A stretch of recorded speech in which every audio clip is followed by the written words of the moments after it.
Hello again. Thank you very much for being here. I thought today we would just have a quick update on a couple of the books I've been reading recently, what I'm going to be reading next, and maybe just a small handful of books I've picked up recently from charity shops. I'm trying not to do too much of that recently because I've been picking up loads and loads of books in recent months as I've been getting back into reading more, and certainly since starting the booktube channel. But those shelves behind me are creaking, as are many, many other bookshelves in the house. And it's getting to be a bit of a problem. So I need to slow down a little bit. I'm not going to stop completely because I enjoy it too much. But yeah, I maybe just need to calm down a little bit and really knuckle down and actually read some books first and maybe get rid of some, although I'm dreadful at that because I like keeping books I like in case I want to reread them at some point. And yeah, so I'm my own worst enemy in that respect. But I'm going to try and get through. I'm surely there's going to be some I read that I'm not so keen on and we can get rid of. We'll see. I'll let you know how I get on with that. But I'll stop waffling for now and kind of get on with the job at hand, which was to tell you about some of the stuff I've been reading recently. The first of those is a book I think I was halfway through last time I did a video. I've now finished, and that is Skeleton Crew by Stephen King. It is Stephen King's second collection of short stories, the first of which was Night Shift, which I really, really enjoyed. And for those of you who haven't seen many of my videos before, or any of my videos before, I have been reading Stephen King's books from the start in publication order. I am still only sort of mid-80s, as you can see with Skeleton Crew. But yeah, that's the kind of driving force behind this, and you'll see Stephen King come up a lot more in future videos. But for now, yeah, Skeleton Crew. Let's see. So, as I say, I loved Night Shift. So I read Night Shift as a teenager. Loved a number of the short stories in that book. Reread it recently and loved it again. Maybe there was some nostalgia at play there because, like I said, I read it when I was younger. For me, I also really, really liked some of the short stories in here, but I also was quite ambivalent about some of them. So I think the lows are a bit lower in this collection than they were in Night Shift. So I would say this probably isn't quite as high in my ranking of Stephen King as Night Shift was, but there are still some very good stories in here. The Mist is probably the most well-known one. It was made into a film directed by Frank Darabont, who also adapted Rita Hayworth and Shawshank Redemption into a very famous film, obviously.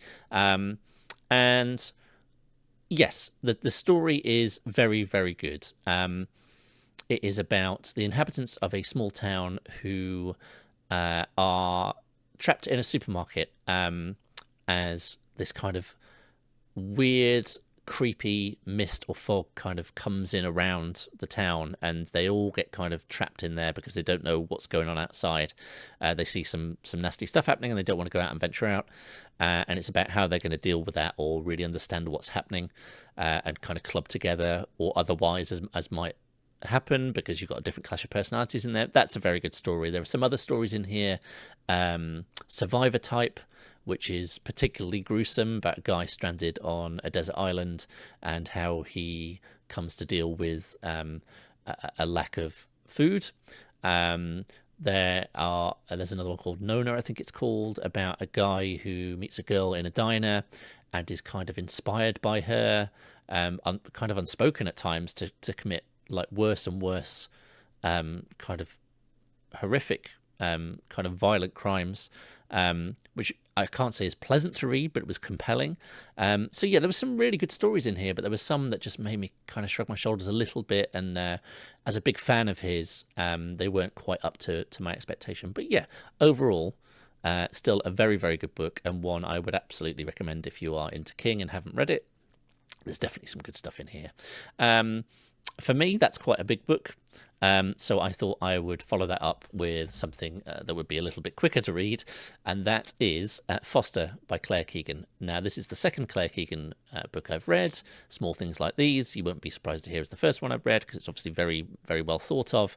This is also very well thought of, and God, yeah, again, absolutely superb. It's only 88 pages long, but Claire Keegan is able to kind of work against that kind of self-imposed constraint and pack a lot into what is a very, very simple story. It's a story about a girl who goes to live with a foster family for a period of time, and kind of how she adapts to life and things around her in that house that are alien to her, and some of the things that happen to her she's not used to.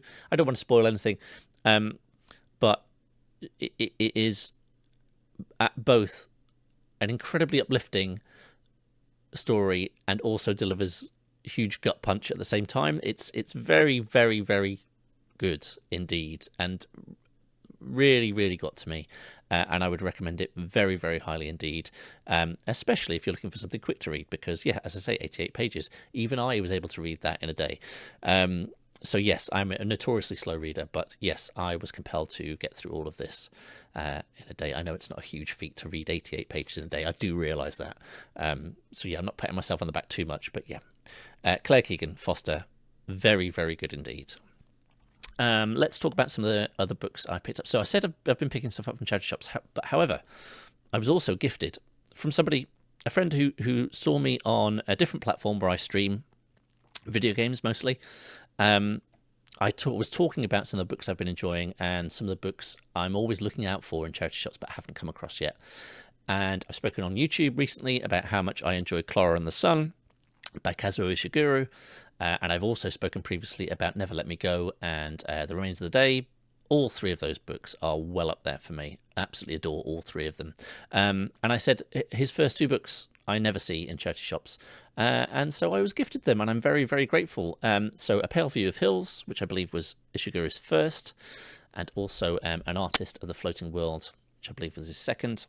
I now have all of Ishiguro's books, including Nocturnes, the short story collection.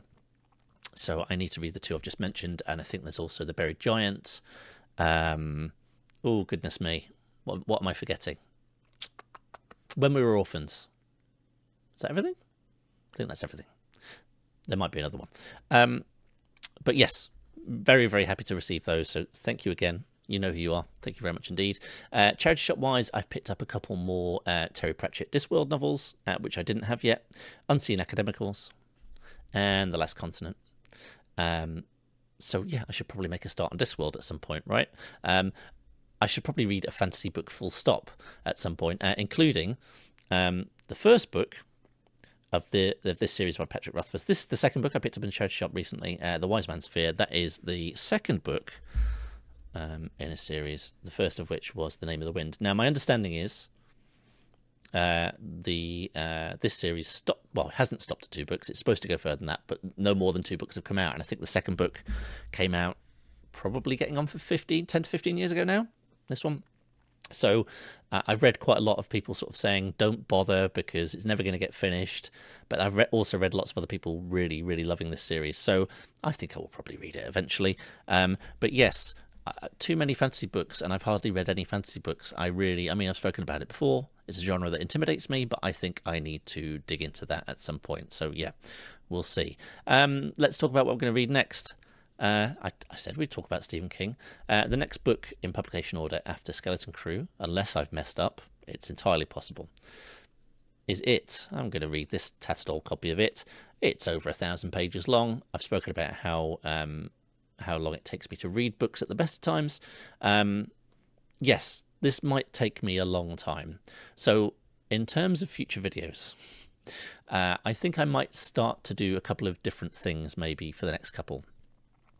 Largely because, yes, if we were waiting for me to read It, my next video would almost certainly be in 2026. So I've got a couple of ideas, one of which is around first lines of books. So my wife has helped me with this.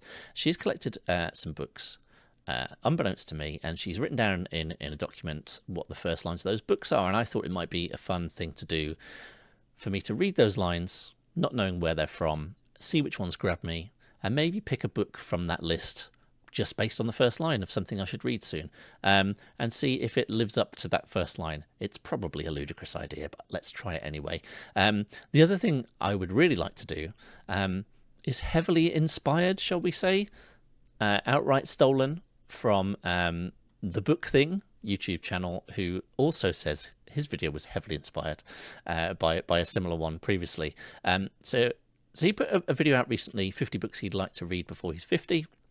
I think he's got 2.5 years to achieve that goal. I've got a little bit longer. I've got just over 4 years if I were to do that. And I really like the idea because, like I say, there are loads of books on the shelves, and lots of them have been there for way too long, years and years and years, some of them over a decade. And it's probably time for me to go, do you know what? Which of these are the ones I really, really want to get through?